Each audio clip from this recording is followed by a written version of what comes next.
Marta Freitas, the Brooks Beast from Portugal, is in the lead position. Freitas quickly approaching. Marta Freitas surging to the outside. Here she comes, and there she goes. This might be a little controversial, what I will say, but I think you do, like, being in a professional sport, there's something that is wrong with your mind. You know, you have some sort of OCD that you're obsessive about it.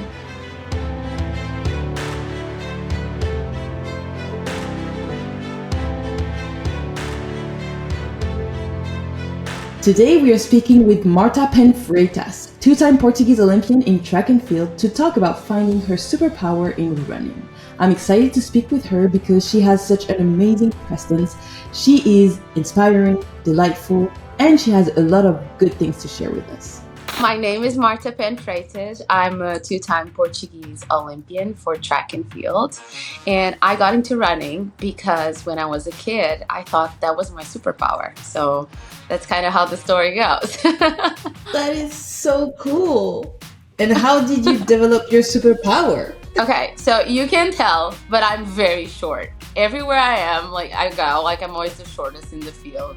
And I was really short when I was a kid too. And for some reason, like running was something that made me stand out. It was like, it really felt it was like my superpower. And somehow, like that's kind of how it started. It started with play. Like I didn't know there was a sport for it. Like, and talking a little bit about women in sports, my dad or my parents, when I started actually doing more track and field, like as a sport, they were very like, they were very resistant because they thought track wasn't for girls. So it was like a little bit of a period of transition. But yeah, then they saw me racing. They saw me doing my superpowers, doing my magic at the track when I was like 10 years old. And they forgot they said such things and they became immediately like big supporters. For you, track was the place where you felt like you were powerful and it was, you know, your superpower. But were there any challenges that you or stereotypes that you faced while you were competing? So I'm half Portuguese, half Chinese. So I'm like mixed race. So that was always like, also like running was funny. I think kids are always mean in school. And, you know, I was like, you know, the little Chinese and I was really small. And then all of a sudden I had this thing that made me like, just, you know, in question, I was just better than everybody, better than the guys. And that was like something that really stand out. It's like, oh my God, she's so short, but yeah, she's really fast. She's beating all the guys out there. So that was like on the playground. It's so weird, but when you find something that you can hold on to it, you're like, I'm showing off the superpower. But then when I started racing at tracks and like doing more competitive sports, there was like some people that would come up to me and they would be like, oh my God, like if you were taller, you would do so much better, which was so weird because I was already winning. So it was like, I felt like my height was been always like kind of a conversation about like, oh my God, you're so short. Sometimes I just give it back. I'm like, you know, I'm not short. I just have concentrated power. So I think that was like, I don't know. I think definitely being short was something that it followed me through like my whole career. And especially when I started doing track was something that people would like stand out. Has it ever bothered you or played a role on you mentally or not at all? When I was a kid, like being mixed, you know, and also like being short, you don't understand this as a kid, but you want to belong. You know, you want to be like everybody else in general. And it's so interesting because I remember like feeling kind of like sad. Like I had like some kids bullying me at school, either because I'm short. I was like, which, I mean, I don't think everybody goes through that, but I feel like in general kids are mean too. So I feel like a lot of people get picked on whatever, either like you have a weird haircut, you or whatever. So like I was short and I was half Chinese, and I think that's what people like, what our kids picked on a lot. But then as I grew up, I actually started really embracing my being unique, you know, like I'm not a normal Portuguese. I really wish I could celebrate some of that, but I just didn't. Like I just grew up with such a, you know, Portuguese name, Portuguese cultures, Portuguese food, speaking Portuguese, even though my mom speaks another whole language.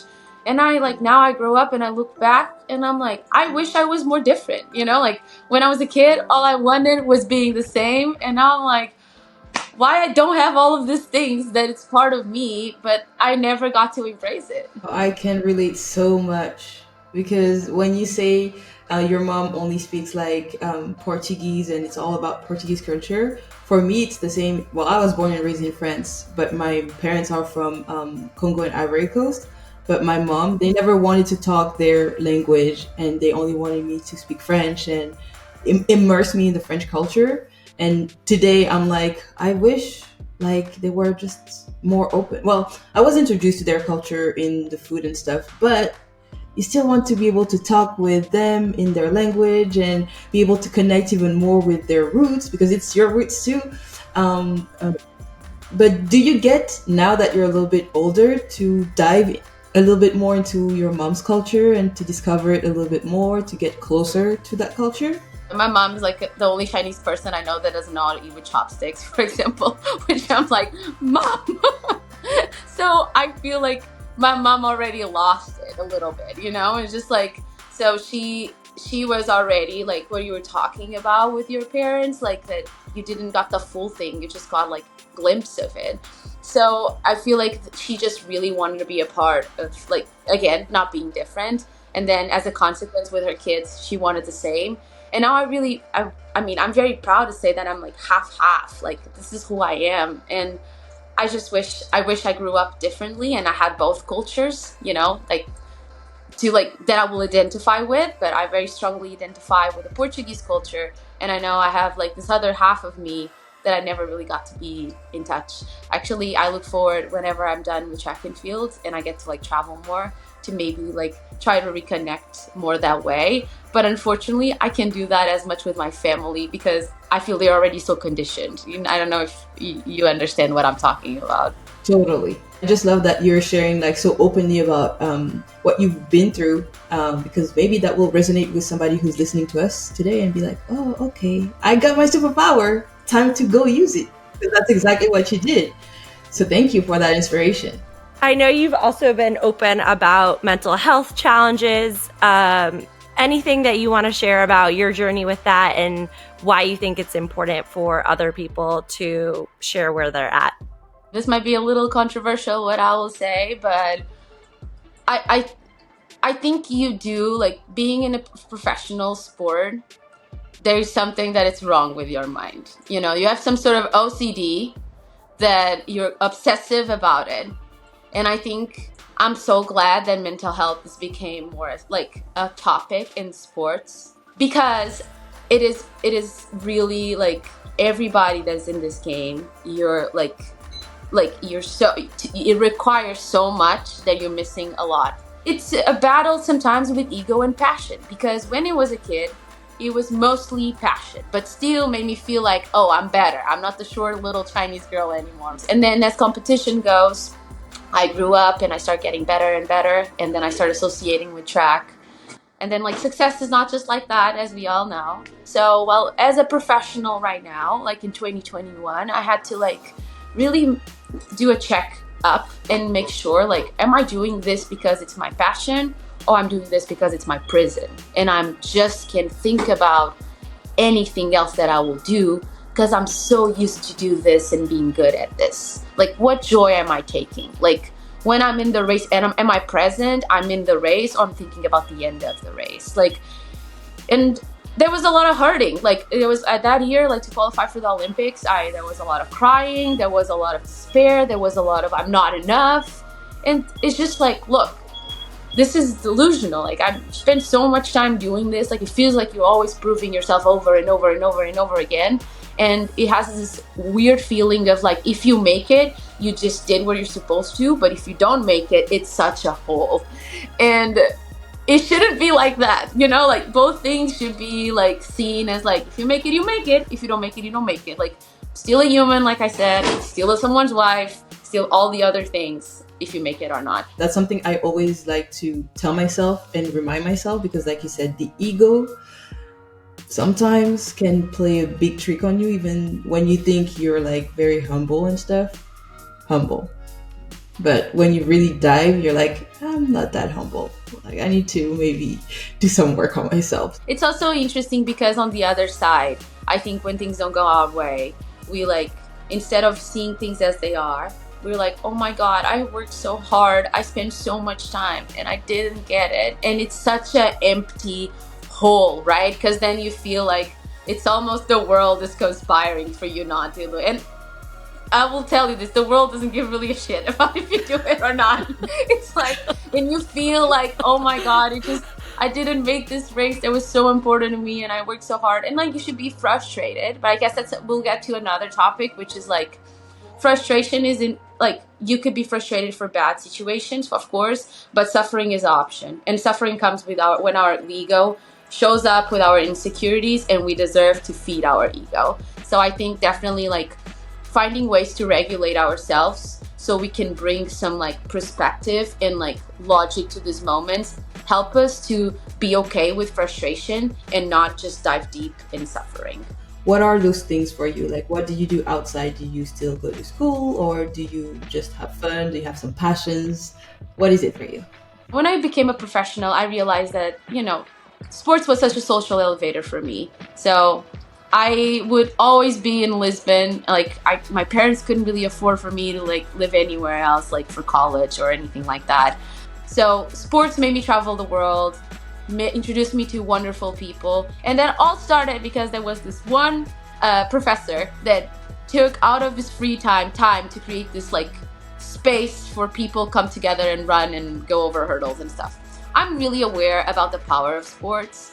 So I've been working on a seminar to like underprivileged kids next year that I'm very excited about. So like bringing Brooks and the team to like some neighborhoods and like try to sparkle some joy through fun. Again, like it's really, they're not gonna have intense practice. I want kids to have fun with movement. I'm really excited about this project. It's something that I've been working for a while now, and Brooks is helping me to make this come true. So there's definitely a lot of like, when you think about making a camp with kids, there's more hurdles than you think you have.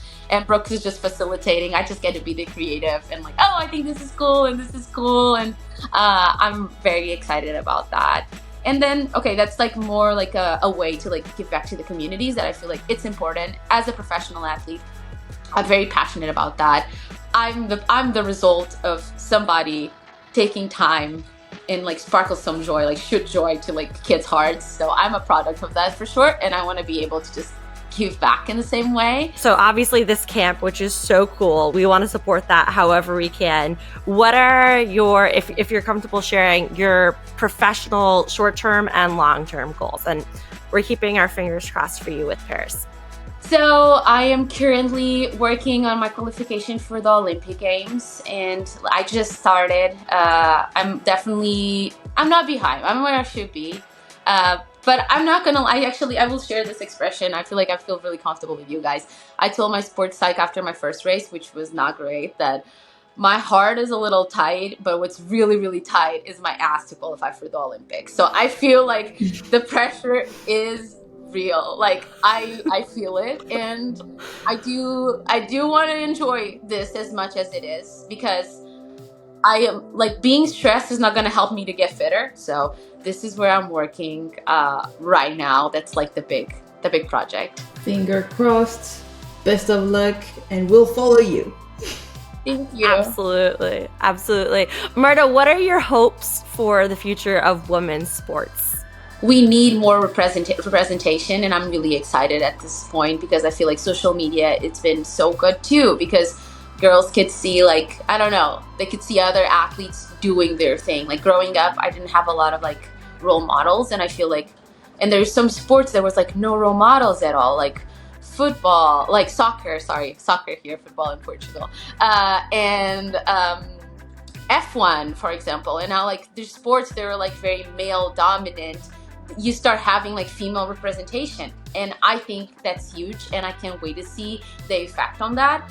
On the other hand, I do hope there are more, like, not just women's. I feel like often women's sports are actually ruled by men. Yeah, so I want like more boards and like more directors to be like more agents to be women. It will make a big difference too, because we need to be understood in a different level too, and we have to have more representation in like more like directive positions as well. What do you want to say to all the women who are competing in Paris? Hopefully you'll be there. One of the things I've noticed in the Olympics, and it's very on everyone's face, is like this sadness. Like, it's really not a high, because people work 4 years so hard, work their entire life sometimes so hard, and then it's just this moment and it's gone. So I just want women, and honestly all athletes, just to enjoy it. Like, just enjoy things as they are. And maybe the race or like the event won't go perfectly, but that's your story, that's your Olympics, you know, like own them, celebrate them, like close your eyes in the end and just like soak it all in, you know, like even if it feels like the result is not what you wanted, that's what you did and you made it, you know, celebrate that, you know. Hopefully you live with a medal. Most likely you won't, because there's like only like realistically 0.1% made the medal. But you know, celebrate your journey, because that's yours. Thanks for tuning into Flame Bearers. If you like what you're hearing, please leave us a positive review on Apple Podcasts, Spotify, or wherever you get your podcasts. You can also follow us along on social media for more behind-the-scenes exclusive content on Instagram, TikTok, X, Facebook, LinkedIn, whatever social platform you are on. Thank you, and stay tuned for our upcoming episode.